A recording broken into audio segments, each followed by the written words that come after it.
الحمد لله نحمده ونستعينه ونستغفره ونؤمن به ونتوكل عليه ونعوذ بالله من شرور أنفسنا ومن سيئات أعمالنا من يهده الله فلا مضل له ومن يضلله فلا هادي له ونشهد أن لا إله إلا الله ونشهد أن سيدنا وسندنا وطبيبنا وطبيب قلوبنا وأولانا ومولانا محمدا عبده ورسوله أما بعد قال الله سبحانه وتعالى أعوذ بالله من الشيطان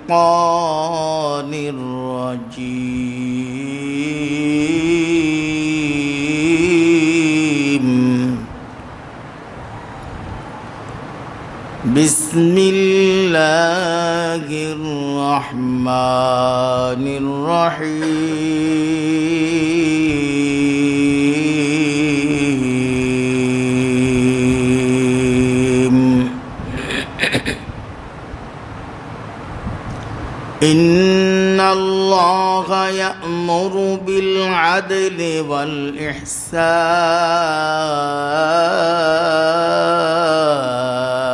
والإحسان وإيتاء ذي القربى وينهى عن الفحشاء والمنكر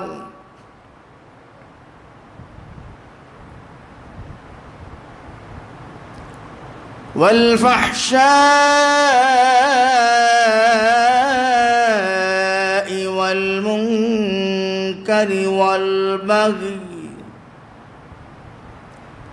يعظكم لعلكم تذكرون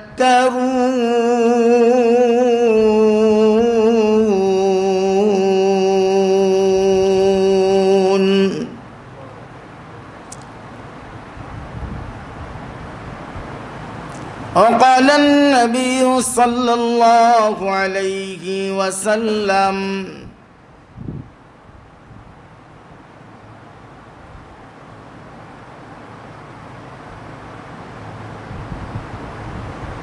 انصروا الظالم والمظلوم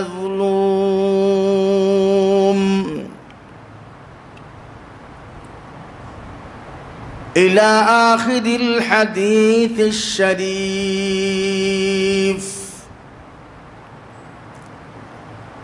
وقال عليه الصلاة والسلام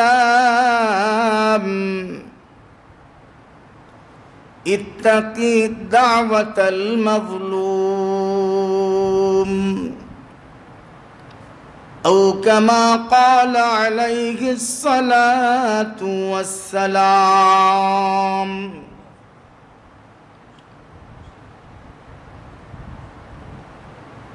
اللهم صل على محمد وعلى آل محمد كما صليت على إبراهيم وعلى آل إبراهيم إنك حميد مجيد. اللهم بارك على محمد وعلى آل محمد كما باركت على إبراهيم وعلى آل إبراهيم إنك حميد مجيد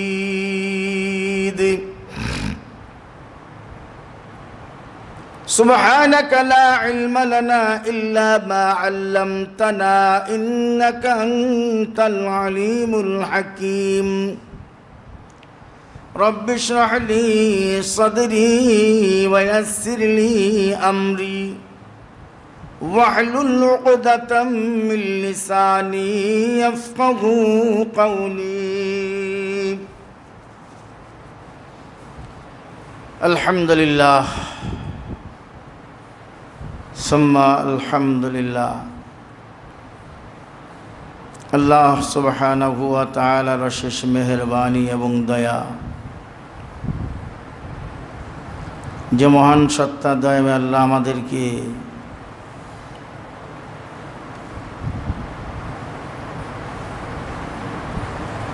পবিত্র জিলহজ মাসের তৃতীয় জুমার নামাজ আদায় করার লক্ষ্যে তার পবিত্র গৃহে হাজির হওয়ার তৌফিক দিয়েছেন আলহামদুলিল্লাহ।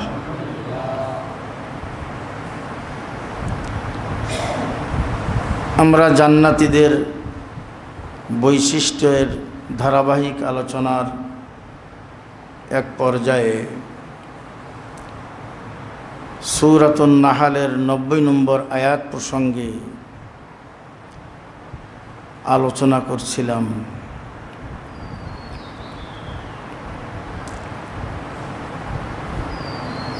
প্রাসঙ্গিক ক্রমে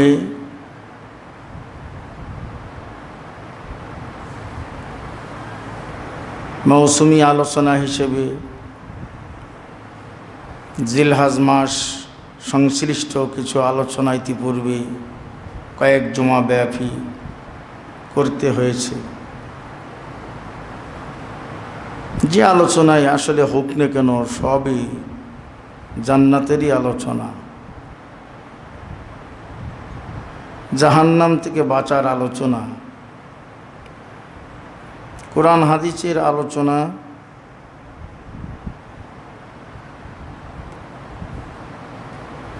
জান্নাতীদের বৈশিষ্ট্যের আলোচনায় জাহান্নামীদের দোষ সম্পর্কে আলোচনায় ভরপুর। আমাদের মাকসাদ, আমাদের উদ্দেশ্য তো জান্নাতে যাওয়া এবং জাহান্নাম থেকে বেঁচে যাওয়া।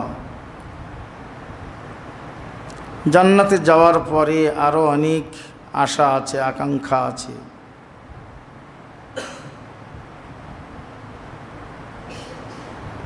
জান্নাতে আল্লাহ তাআলার দিদার পাওয়া যাবে,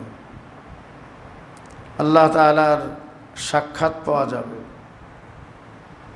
ওটাই মূল মাকসাদ, উদ্দেশ্য।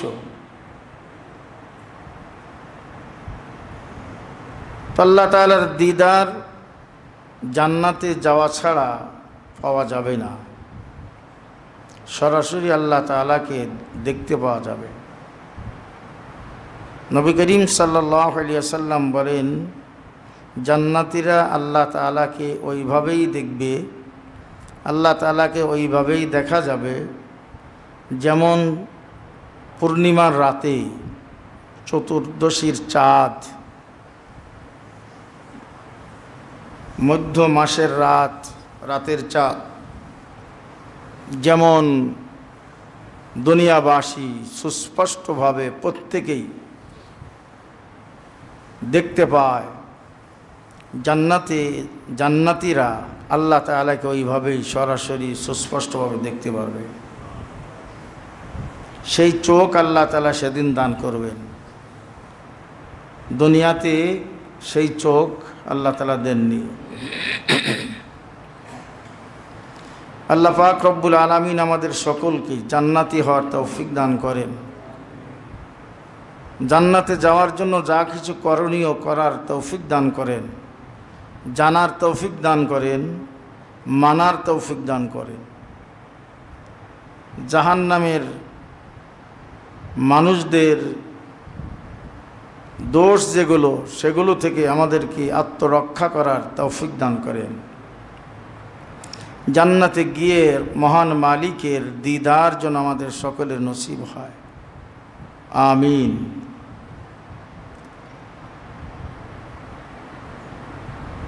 সেই জান্নাতীদের আলোচনায়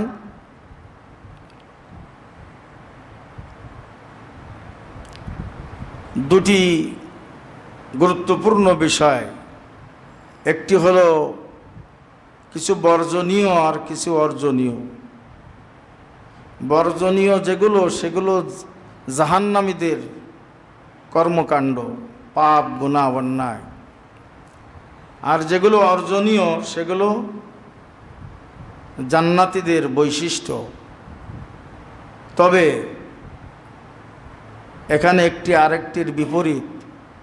জাহান্নামীদের কর্মকাণ্ড বর্জন না করলে এবং জান্নাতীদের কিছু অর্জনীয় গুণ অর্জন না করলে কেউ জাহান্নাম থেকে বাঁচতে পারবে না, জান্নাতে যেতে পারবে না।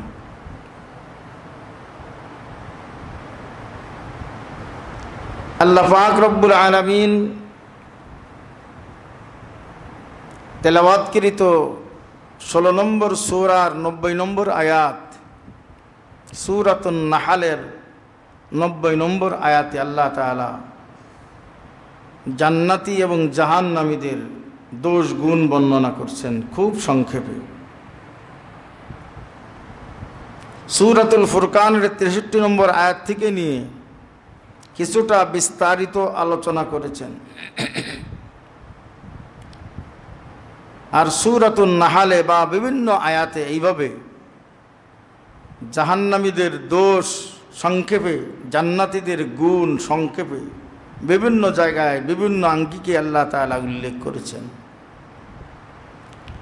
সূরাতুন নাহলের 90 নম্বর আয়াত এমন একটি আয়াত, মুফাসসিরগণ লিখেছেন এই আয়াতটি পুরা 104খানা আসমানি কিতাবের সারাংশ। এই আয়াতের সম্পর্কে লম্বা একটা ঘটনা আছে, সেই ঘটনার দিকে আমি যাচ্ছি না। তবে সেই ঘটনার সারাংশ হলো, এক কাফের রাজপুত্র, বড় জ্ঞানী, এই আয়াত শুনেই সে সাক্ষ্য প্রদান করেছিল এই আয়াত যার উপরে নাজিল হয় তিনি সত্যই আল্লাহর নবী, কোনো সন্দেহ নাই। এই আয়াত আল্লাহ তাআলা 3টি অর্জনীয় আর 3টি বর্জনীয় কাজের কথা উল্লেখ করছেন, দোষ গুণের কথা উল্লেখ করছেন। আল্লাহ তাআলা বলেন, ইন্নাল্লাহা ইয়া'মুরু বিল আদলি ওয়াল ইহসান।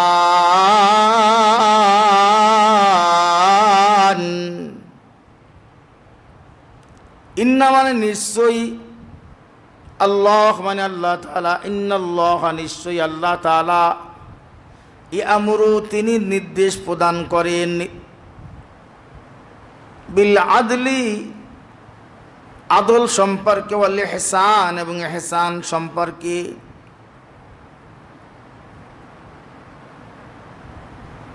আদল বলা হয়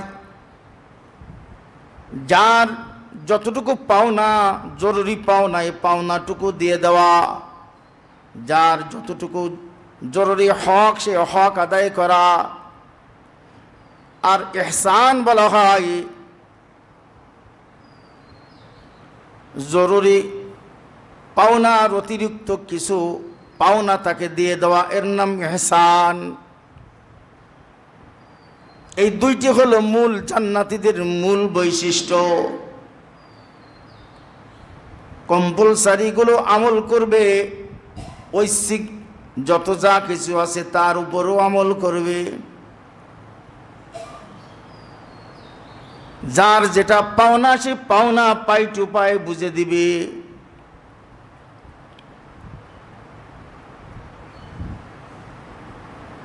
আদল মানে যার যতটুকু পাওনা সেটা আদায় করার নাম বলা হয় আদল। আদলের 5 অর্থ আছে, তন্মধ্যে একটা গুরুত্বপূর্ণ অর্থ হলো ইনসাফ করা, ন্যায় বিচার করা, অর্থাৎ তার প্রাপ্য তাকে বুঝে দেওয়া। আর ইহসান মানে অতিরিক্ত কিছু করা। বিশেষ করে আল্লাহ তাআলা বলেন এই দুইটা বিষয় তোমরা বিশেষ করে খেয়াল রাখবে। ওয়া ইতাইদিল কুরবা, একান্ত আপনজন যারা আছে তাদের ন্যায্য পাওনা অবশ্যই বুঝে দিবে এবং তাদের পরে তুমি একটু ইহসানও করবে, অতিরিক্ত কিছু হক আদায় করবে।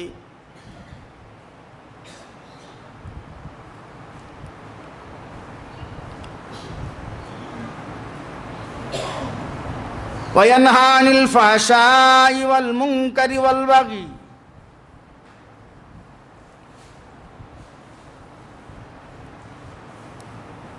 তিনটি বিষয় আল্লাহ তাআলা আদেশ করেছেন না, তিনটি বিষয় নিষেধ করেছেন।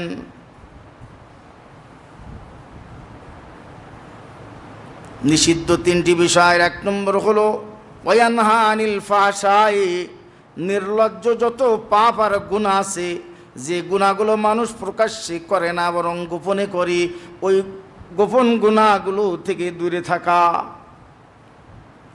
আল মুনকার, এবং অন্যান্য যত অন্যায় পাপ এবং গুনাহ আছে তার থেকেও দূরে থাকা। বিশেষ করে ওয়াল বাগি, বিশেষ করে অবাধ্য হওয়া, বিশেষ করে বেয়াদবি করা, বিশেষ করে বিদ্রোহ করা, বিশেষ করে জুলুম করা, এই জঘন্য পাপ থেকে তুমি দূরে থাকবে। ইয়াইযুকুম লাআল্লাকুম তাযাক্কারুন, আল্লাহ তা নিজেই বলছেন আমি আল্লাহ তোমাদেরকে কিন্তু ওয়াজ করছি। ইয়াইযুকুম, আল্লাহ তাআলা তোমাদেরকে ওয়াজ করছেন। ওয়াজ শব্দটি কোরআনে বর্ণিত, হাদিসে বর্ণিত শব্দ ওয়াজ। ওয়াজ শব্দের অর্থ হলো উপদেশ দেওয়া। কি করা? উপদেশ দেওয়া। লাভ এবং ক্ষতি বুঝানো, এইটা করলে লাভ আর এইটা করলে তোমার জন্য ক্ষতি, এইটা বোঝানোকে ওয়াজ বলে।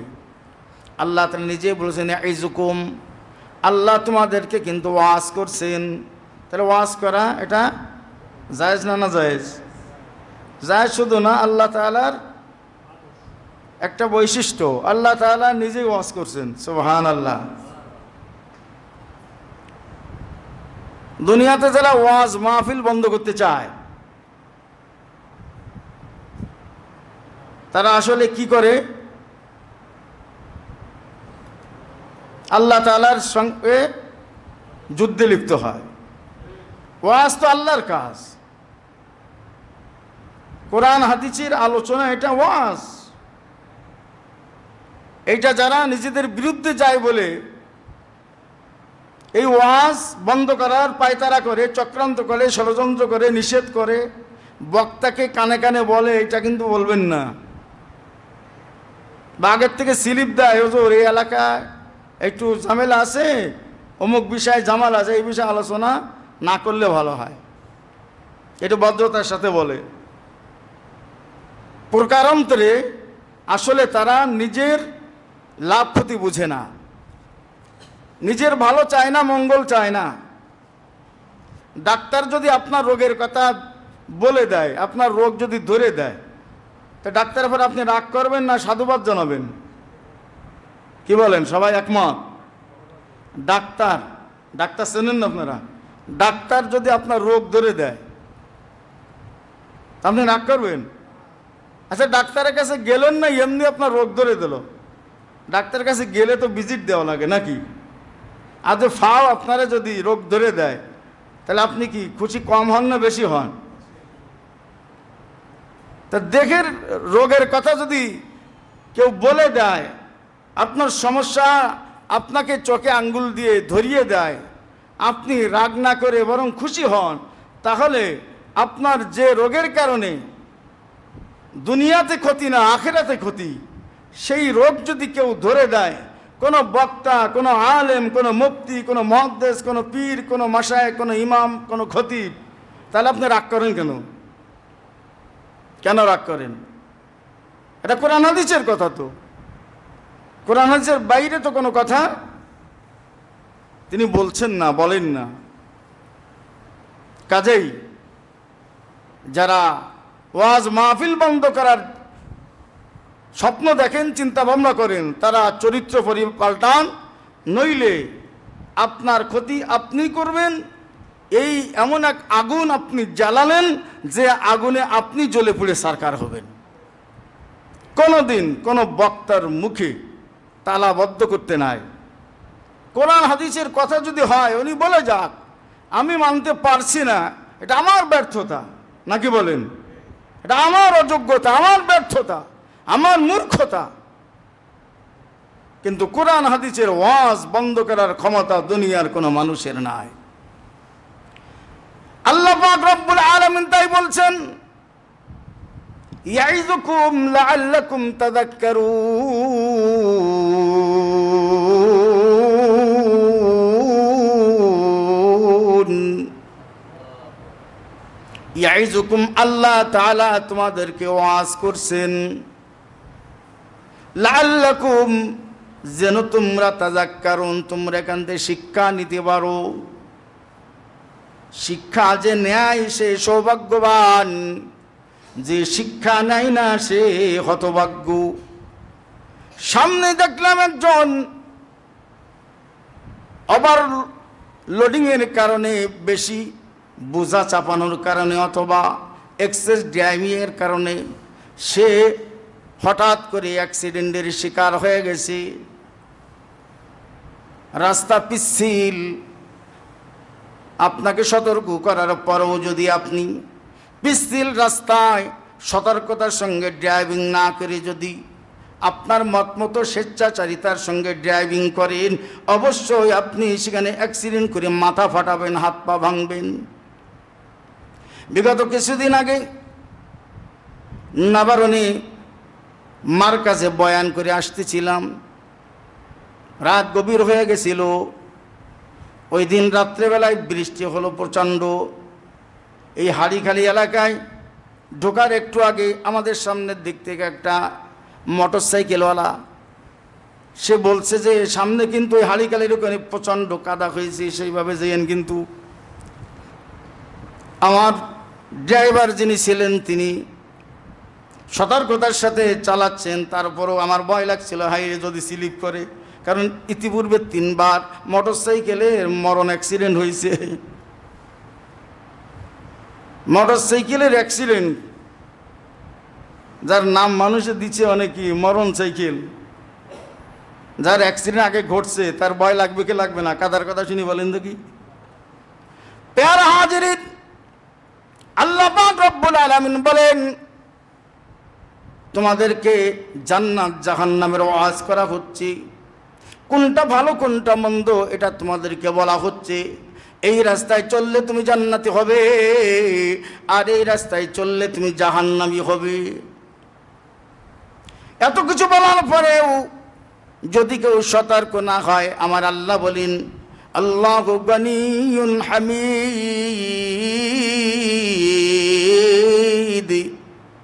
আল্লাহ তাআলা তোমার কিন্তু মুখাপেক্ষী নন। তোমার ইবাদতের মুখাপেক্ষী আমি আল্লাহ নই। তুমি আমার ইবাদত না করলে আমার যায় আসে না, আমার ইবাদতের কোনো দরকার নাই। আমার ইবাদত না করলে আমার সামান্যতম ক্ষতি হবে না। পুরা দুনিয়ার সকলেই যদি আজকের থেকে পীর সাহেব হয়ে যাও, সাহাবা কেরামের মতো বুজুর্গ হয়ে যাও, তাবিনদের মতো বুজুর্গ হয়ে যাও, তাবিনদের মতো বুজুর্গ হয়ে যাও, আব্দুল কাদের জিলানির মতো বুজুর্গ হয়ে যাও, মঈনুদ্দিন চিশতি আজমিরির মতো বুজুর্গ হয়ে যাও, দুনিয়ার সকলেই যদি যাবতীয় অন্যায় পাপ ছেড়ে আমি আল্লাহর ইবাদতে মশগুল হয়ে যাও, দুনিয়ার কামকাজ, দুনিয়ার ব্যস্ততা, দুনিয়ার চাকরি, দুনিয়ার অফিস আদালত, দুনিয়ার কৃষিকর্ম, দুনিয়ার দোকানপাট, ব্যবসা বাণিজ্য সব কিছু বর্জন করে সংসার ত্যাগী হয়ে তোমরা যদি সকলেই আমি আল্লাহর ইবাদতে প্রতিটা শ্বাস আর প্রশ্বাস কাটাও, আমি আল্লাহর বিন্দু মাত্র লাভ হবে না। কিন্তু যদি তোমরা আমি আল্লাহর ইবাদত না করো, আমি আল্লাহ তাআলার আনুগত্য না করো, আমি আল্লাহ তাআলার নাফরমানি করো, পাপ আর গুনাহে লিপ্ত হও, জেনে রেখো আমি কিন্তু তুমি আমার সঙ্গে যদি আদল নাও করো, আমার সঙ্গে ন্যায় বিচার না করো, আমি আল্লাহ তোমাকে কত কোটি কোটি নিয়ামত দিয়েছি, না চাইতে তোমাকে কত নিয়ামত আমি আল্লাহ তোমারে দান করলাম। তোমার ডানে, তোমার বামে, তোমার সামনে, তোমার পিছনে, তোমার উপরে, তোমার নিচে, তোমার নজরে, দৃশ্যে, তোমার দৃশ্যের আড়ালে আমি আল্লাহ কত কোটি কোটি নিয়ামত তোমাকে সদা সর্বদা দান করে চলেছি। আমি আল্লাহর এই নিয়ামত ভোগ করার পর আমি আল্লাহ তাআলাকে আল্লাহ বলে ডাকা তোমার উপরে এটা দায়িত্ব ছিল, এটা তোমার জন্য আদল ছিল, ইনসাফ ছিল। আমি আল্লাহ তাআলার ইবাদত বন্দেগীতে নিজের জীবনকে ব্যয় করা তোমার জন্য একটা আদল ছিল, ইনসাফ ছিল। কিন্তু যদি সেটা না করো, জেনে রাখো আমি যেমন জান্নাত বানিয়ে রাখছি, আমি আল্লাহ অনুরূপভাবে জাহান্নামও বানিয়ে রাখছি। তবে দুনিয়ার কোন মানুষ আল্লাহর রহমত ছাড়া কিন্তু জাহান্নাম থেকে বাঁচতে পারবে না। আমরা যতই ইবাদত বন্দেগী করি না কেন, আল্লাহ তাআলার কোটি কোটি কোটি কোটি নিয়ামতের বিপরীতে সামান্য এক ঢোক পানি, এক ঢোক পানির শুকর কৃতজ্ঞতা আমরা জীবনভর ইবাদত করে আদায় করতে পারবো না। বুখারী শরীফের হাদিস, বনী ইসরাঈলেরা দীর্ঘদিনের সংসার ত্যাগী জাহিদ আল্লাহওয়ালা বুজুর্গ 500 বছর ধরে ইবাদত করেছিল। কবরে আল্লাহ তাআলার পক্ষ থেকে আদেশ আসলো, এই ফেরেশতারা আমার বান্দাকে জানায় দাও আমি আল্লাহ আমার রহমতের ওসিলায় তারে মাফ করে দিয়েছি। এই আওয়াজ শোনার সঙ্গে সঙ্গে ওই বুজুর্গ 500 বছর বিয়ে করে নাই, শাদী করে নাই, কোনো ঝামেলায় জড়াই নাই, শুধু ইবাদত আর বন্দেগীর ভিতরে জীবনটা কাটিয়েছে। 500 বছর লাগাতার ইবাদত বন্দেগী করেছে, সারা রাত ইবাদত করেছে, দিনের বেলায় রোজা রেখেছে। এই বুজুর্গ যখন আল্লাহ তাআলার পক্ষ থেকে আওয়াজ শুনতে পাইল, ও ফেরেশতা আমার বান্দাকে জানায় দাও আমি আল্লাহর রহমতের ওসিলায় তারা মাফ করে দিয়েছি।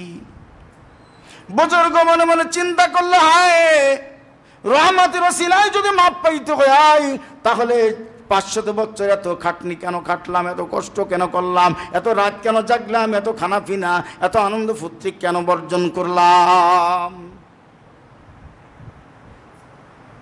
প্যারা হাজিরিন, ইন্নাল্লাহা আলিমুন বিযাতিস সুদূর, আল্লাহ পাক রব্বুল আলামিন তো অন্তর্যামী মহান সত্তা, তিনি সব তো জেনে ফেলেছেন। আল্লাহ পাক রব্বুল আলামিন এক ফেরেশতাকে নির্দেশ করলেন, এই ফেরেশতা যা আমার বান্দাকে জাহান্নামের পাশ দিয়ে একটু ঘোরাও, জাহান্নামের পাশ দিয়ে একটু ঘোরায় নিয়ে আসো। জাহান্নামের পাশ দিয়ে মানে 500 বছরের দূরত্ব দিয়ে একটু ঘোরাও। 500 বছরের দূরত্ব মানে ওখান থেকে জাহান্নাম যাইতে হলে 500 বছর লাগবে, এইটুকু নিকটে তাকে দিয়ে ঘোরানো হচ্ছে। নবী করিম সাল্লাল্লাহু আলাইহি ওয়াসাল্লাম বলেন, বুখারী শরীফের হাদিস, অল্প সময় তাকে ঘোরানোর পরপরই এই বুজুর্গের ভিতরে এত বেশি পিপাসা দেখা দিল, পানি পানি পানি পানি করছে। হায় রে, একটু পানি যদি পাইতাম, পানি যদি পাইতাম, পানি যদি পাইতাম। আল্লাহ তাআলা অন্তর্যামী, তার ভিতরে যে এই পিপাসা সৃষ্টি হবে, এই জন্যই আল্লাহ তাআলা তাকে জাহান্নামের পাশ দিয়ে ঘোরাইতে বলছেন। এবার রব্বুল আলামিন এক ফেরেশতাকে নির্দেশ করলেন, এই ফেরেশতা যাও আমার বান্দার সামনে দিয়ে 1 গ্লাস ঠান্ডা জান্নাতি পানি নিয়ে যাও। কি কি করতে হবে সবই বুঝিয়ে দিলেন, বলে দিলেন। ফেরেশতা ঠান্ডা পানি নিয়ে যায়। এই বুজুর্গ 500 বছরের আবেদ সঙ্গে সঙ্গে বলছে, ভাই আমার বড্ড পিপাসা পেয়েছে, একটু পানি দিবা নাকি? বলে পানি দেব, তাহলে দাও না একটু পানি। ফেরেশতা বলে, পানি দেব তো এর মূল্য তো দিতে হবে, ফ্রি তো দেওয়া যাবে না। এই বুজুর্গ 500 বছরের আবেদ বলে, ভাই এখানে এটা তো আখিরাতের জগৎ, এখানে তো টাকা পয়সা নাই, টাকা পয়সা যা সব তো দুনিয়ায় চলে, এখানে আবার তোমার কিসের মূল্য দিতে হবে? মূল্য কই পাবো? টাকা পয়সা তো কাছে নাই, কাফনের তো আর পকেট নাই, কি বলেন, যে ওর ভিতরে ঢোকাই দিলাম, ওটা ওই দেশে চলবে না। বাংলাদেশের টাকা ভারতে চলে নাকি? বাংলাদেশের টাকা অন্য কোনো দেশে চলে? দুনিয়ার কোনো টাকা চলে না। হ্যাঁ, এই দেশের টাকা বিদেশে চালানো যায় যদি সেটা মানি এক্সচেঞ্জ করা হয়, পরিবর্তন করা হয়। ওই দেশের টাকা এই দেশের টাকা যদি চেঞ্জ করা হয়, পরিবর্তন করা হয়, তাহলে কিন্তু এই টাকায় আপনার ওই দেশে চলবে, শুধু একটু পরিবর্তন করায় নিতে হবে। পেয়ারা হাজিরিন, দুনিয়ার টাকা পয়সা এটা আখিরাতের টাকা পয়সা বানায় যেতে হবে। ওই দেশের টাকা পয়সার নাম হলো নেকি হাসানা। হাসানা আল্লাহ তাআলা বলেন, মান জাআ বিল হাসানাতি ফালাহু আশরু আমসালিহা। আমার কোন বান্দা উম্মত মুহাম্মাদি যদি একটা মাত্র হাসানা করে, আমি আল্লাহ খুশি হইয়া তাকে 10টা হাসানা দান করি। সুবহানাল্লাহ। আমার মালিক কত বলে মেহেরবান, দয়াবান। ফেরেশতাকে ওই বুজুর্গ বলছেন, কোন টাকা পয়সা তো আনি নাই। বলে টাকা পয়সা মানে তুমি কি বুঝাইতে চাও? এখানে তো তোমার দুনিয়ার টাকা চলে না। বলে এখানে কোন টাকা চলে? বলে এখানে টাকা চলে মানে নেকি চলে, ইবাদত চলে। বলে আরে ঢের ইবাদতের মালিক আমি, তুমি কারে কি কও? জানো আমার কত ইবাদত আছে? বলে কত ইবাদত আছে তোমার? বলে 500 বছর ইবাদত করছি আমি। কি চাও তুমি? একটু দিয়ে দিলে কি হবে, আমার কোনো ক্ষতি হবে না। বুজুর্গ বুঝতে পারে নাই। এবার ওই ফেরেশতা বলে, আমার 1 গ্লাস পানির মূল্যই কিন্তু 500 বছর ইবাদত। বলে মাথা তার তোর কি ছেঁড়া ঠেড়া আছে নাকি? 1 গ্লাস পানির দাম তোমার 500 বছর ইবাদত। 500 বছর ইবাদত জীবনে কোনদিন করে দেখছো নাকি? কত রাত জাগছি আমি, কত রোজা রাখছি, কত খায়সাতে নফসানিন, আমার কুপ্রবৃত্তির সঙ্গে যুদ্ধ করতে হয়েছে। চোখের গুণাতে বাঁচতে হয়েছে, জবানের গুণাতে বাঁচতে হয়েছে, কানের গুণাতে বাঁচতে হয়েছে, আমার নফসের সঙ্গে যুদ্ধ করে করে চলতে হয়েছে। কত কষ্ট তুমি যদি জানতে, তাহলে 1 গ্লাস পানির দাম তুমি 500 বছর ইবাদত হাঁকাইতে পারতে না। বলে অত গল্প বাদ দাও, এটা আমার মাওলার নির্দেশ। 1 গ্লাস পানির মূল্য এখানে 500 বছর ইবাদত। দিতে যদি পারো পাবা পানি, নইলে কিন্তু পাবা না, আমি গেলাম কিন্তু। এই কথা বলতে বলতে ওর পিপাসা কিন্তু বহুগুণ বেড়ে গেছে। সরকারে দো জাহান নবীজি সাল্লাল্লাহু আলাইহি ওয়াসাল্লাম ফরমান। এবার ওই লোকটা বলছে, ভাই 1 গ্লাস পানি আমারে দাও, জানটা তো যায়। পানি তাকে দেওয়া হলো। 1 গ্লাস পানি যখন ঢক ঢক ঢক ঢক করে যেন মেরে দিল, সঙ্গে সঙ্গে মালিকের পক্ষ থেকে আবার আওয়াজ ভেসে আসছে, এই ফেরেশতা আমার বান্দারা বলে দাও, এখানে যেমন 1 গ্লাস পানির বিনিময়ে 500 বছরের ইবাদত ছেড়ে দিছি, দুনিয়াতে সে কত গিলাস পানি পান করছে, এক একটা গিলাস পানির বিনিময়ে তাকে 500 বছরের ইবাদত দিতে হবে, নইলে জাহান্নাম ছাড়া কিন্তু তার কপালে জান্নাত জুটবে না।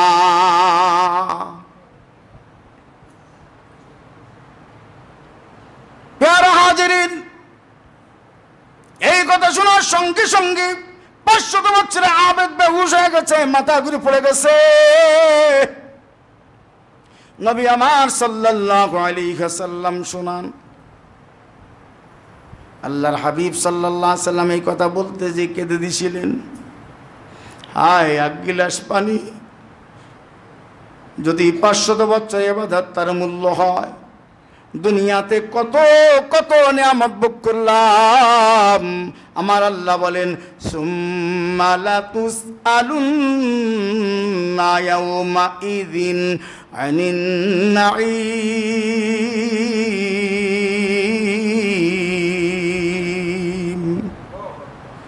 শুধু পানি নয়, প্রতিটা নিয়ামত সম্পর্কে তোমাকে জিজ্ঞাসা করা হবে। এই নিয়ামতের বিপরীতে তুমি কি করেছো? এই নিয়ামতের বিপরীতে তুমি কি করেছো? এই নিয়ামতের বিপরীতে কি করেছো? হাসরের ময়দানে দেখা যাবে জীবনভর যা কিছুই করেছে আসলে ওই আবেদের মতো ইবাদত তোমাদের আসলে নাই। সে তো আসলে আবেদ ছিল, আসলে ইবাদতকারী ছিল। ইবাদতের মর্ম বুঝতাম না, ইবাদতের মর্ম বুঝি না। নামাজ দেখে দেখে শ্বাস করার মতো নামাজ আমরা দেখে দেখে শিখছি, কিন্তু কারে দেখে শিখছি? কোনো আলেমকে দেখে শিখছি, নাকি আমরা কোনো পীর সাহেবকে দেখে শিখছি, নাকি কোনো দিনদার ইমানদারকে দেখে শিখছি? নামাজের অঙ্গ প্রত্যঙ্গগুলো কিভাবে দাঁড়াইতে হয়, কিভাবে রুকু করতে হয়, কিভাবে সিজদা করতে হয়, এগুলো এখনো শিখলাম না। নামাজের মধ্যে যা কিছু পড়তে হয় তাও শিখলাম না। নামাজের ভিতরে কীভাবে মনটা লাগাইতে হয় তাও শিখলাম না। ধ্যানমগ্নতার সাথে নামাজ আদায় করতে হয় তাও শিখলাম না। সব আমার পোকায় খাওয়া বেগুনের মতো, আমার জিন্দেগি পুরা পোকায় খাওয়া বেগুনের মতো। আমার জীবনটা ওই পোকা লাগা খুঁটির মতো, কাঠের মতো। জীবনটা এমনি এমনি আমার সব ভিতরে ভিতরে সব শেষ হয়ে গেছে। তারপরে মনে করছি আমি যা কিছু করি, আমি জান্নাতে না গেলে এলাকায় আর কে জান্নাতে যাবে?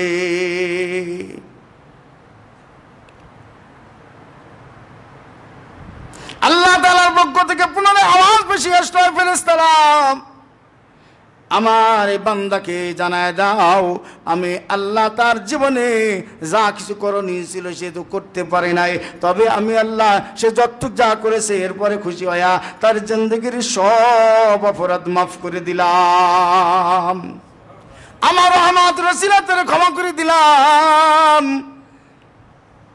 এই আওয়াজ পাওয়ার সঙ্গে সঙ্গে তার আবার হুঁশ ফিরে আসছে। সুবহানাল্লাহ। প্যারা হাজিরিন, এই জন্য রব্বুল আলামিন বলেন, ইন্নাল্লাহা ইয়া'মুরু বিল আদলি ওয়াল ইহসান।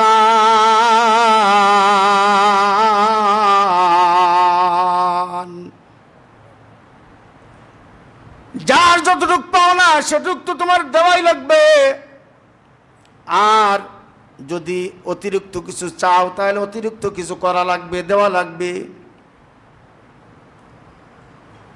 জাহান্নাম থেকে যদি বাঁচতে চাও, জান্নাতে যদি যাইতে চাও, তাহলে আদল করাই লাগবে, আদল করাই লাগবে। আদল মানে কম্পালসারি, দায়িত্ব পালন করাই লাগবে, ইনসাফ করাই লাগবে। আমি আল্লাহর পাওনা যতটুকু তোমার পরে ফরজ করেছি এটা পালন করাই লাগবে, যতটুকু ওয়াজিব করেছি এটা পালন করাই লাগবে, যতটুকু সুন্নতে মুআক্কাদা করেছি এটা পালন করাই লাগবে। হ্যাঁ, যদি এর অতিরিক্ত তুমি করতে পারো এটা তোমার জন্য হবে ইহসান। আমি আল্লাহর উপরে সুবহানাল্লাহ। আল্লাহর পাওনা কম্পালসারি কর্তব্য পালন করা, এর নাম আল্লাহর সঙ্গে আদল করা। আমার প্রাণ পুরুষ শায়েখ মুর্শিদ,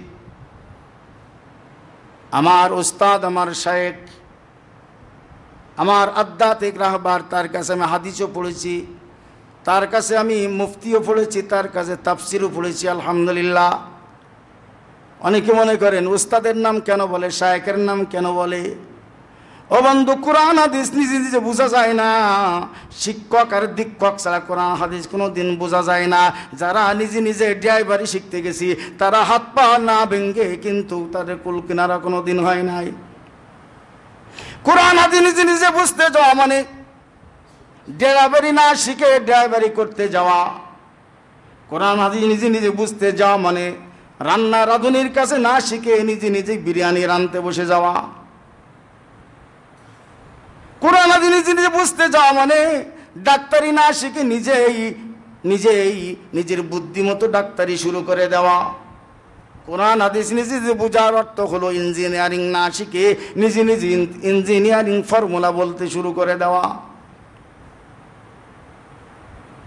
কোরআন হাদিস শিক্ষক ছাড়া হয় না, যেমন দুনিয়ায় কোনো কিছু শিক্ষক ছাড়া শেখা যায় না।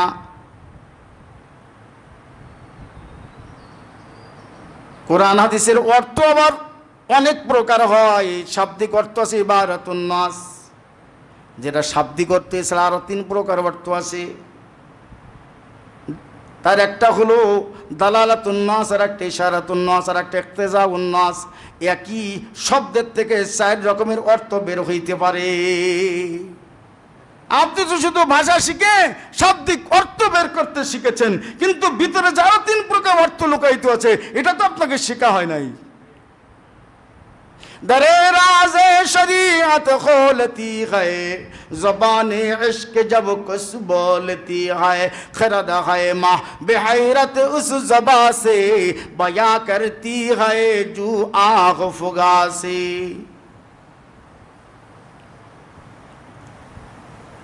लुगत ताबीर करती है मानी, मोहब्बत दिल की कहती है कहानी। कहाँ पाऊँ कि सदरा बाज़गा में, निहाजू गम के दिल की खाशिया में, मगर दौलत ये मिलती है कहाँ से, बताऊँ मैं मिलेगी ये जहाँ से। ये मिलती है खुदा के आशिकों से, दुआओं से और उनकी खिदमतों से, दुआओं से और उनकी सोहबतों से। কোরআন হাদিসের ভিতরে ঢুকতে হলে আল্লাহ তাআলার খাস রহমত লাগে। এই রহমত কিন্তু নিজে নিজে অর্জন করা যায় না, এটা উস্তাদের দিল থেকে আরেক দিলে আসে। যেমন পেয়ারা হাজিরিন আল্লাহর নবী সাল্লাল্লাহু আলাইহি ওয়াসাল্লামের সামনে জিবরাইল আলাইহিস সালাম কোরআনের একটা কপি যেমন তুলে ধরেছিলেন, আবার বুকের সঙ্গে 3 বার কিন্তু আবার জোরে চাপ দিছিলেন। বলতে পারে আল্লাহ তাআলার নির্দেশ ক্রমে যদি না হয়, জিব্রাইলের কোন সাহস আছে যার দেখে একটা মশা মাছি পর্যন্ত পড়া হারাম ছিল, তাকে বুকের সাথে বুক নিয়ে চাপ দিয়ে এত বড় বেয়াদবি করার দুঃসাহস জিব্রাইল কোত্থেকে পাবেন? কেন চাপটা দিলেন? বুখারী শরীফের বড় বড় ব্যাখ্যা গ্রন্থে লেখা আছে বাবা, এই যে চাপ দিলেন 3 বার, 3 বারের দ্বারা 3টা ফলাফল আল্লাহর নবীকে দেয়া হলো। সেই ব্যাখ্যার দিকে যাচ্ছে না। সব কিছু শব্দ পড়ে পাওয়া যায় না, অনেক কিছু এক দিল থেকে আর এক দিলে স্থানান্তরিত হয়।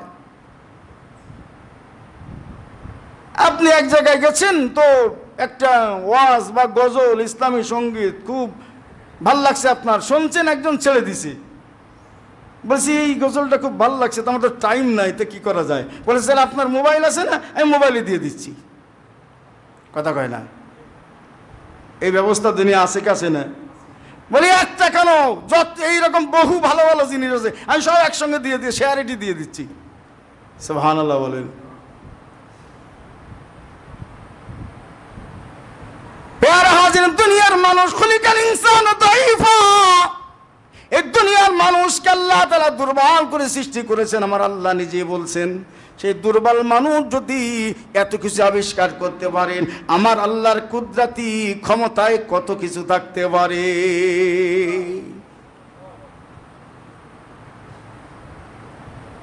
কোরআন হাদিসের শব্দের মধ্যে সব কিছু পাওয়া যায় না। যদি পাওয়া যাইত তাহলে নিত্য নতুন হাজার হাজার সমস্যা নতুন নতুন সৃষ্টি হচ্ছে।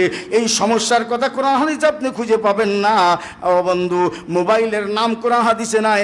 মোবাইলে যত সমস্যা আছে, মোবাইল নিয়ে যত কর্মকাণ্ড হয়, এই বিষয়ে মোবাইলে বিয়ে করা যাবে কিনা, মোবাইলে তালাক দেওয়া যাবে কিনা, ও বন্ধু মোবাইলের কেরাত শুনলে সব হবে কিনা, নামাজের মধ্যে মোবাইল বেজে উঠলো, এখন কি করতে হবে? নবীর জামানায় তো মোবাইল ছিল নাকি?